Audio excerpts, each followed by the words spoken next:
Hello friends, তো চলে এসেছি আজকে মটর পনির রান্না করতে। তো চলো একে একে করে নিই। প্রথমে পনিরটাকে হালকা করে লাল লাল করে একটু ভেজে তুলে নিলাম। তারপরে আলুগুলোকে দিয়ে দিলাম সর্ষের তেলে, নুন হলুদ দিয়ে ভেজে তুলে নিলাম। তারপরে দিয়ে দিলাম তেলে একটা শুকনো লঙ্কা, একটা গরম মশলা ফোড়ন দিলাম, একটু জিরে ফোড়ন দিলাম। তারপরে এটাকে একটু নাড়াচাড়া করবার পর দিয়ে দিলাম টমেটো, লঙ্কা কুচি। সব দেওয়ার পর একটু কষে নিয়ে তারপরে দিয়ে দেবো আমরা মটরটাকে। ভালো করে কষতে হবে মশলাটাকে।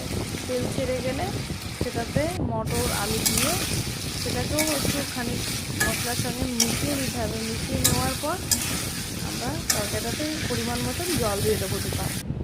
জল দিয়ে দিয়েছি বন্ধুরা। তো সুন্দরভাবে একটু ভালো করে ফুটিয়ে নিতে হবে। যেমন আমরা গ্রেভিটা রাখবো সেরকম হয়ে গেলে তখন একটু গরম মশলা ছড়িয়ে, একটু ঘি ছড়িয়ে রেডি আমাদের আলু পনির মটর রেডি। মটর পনির কেমন হয়েছে বন্ধুরা জানিও।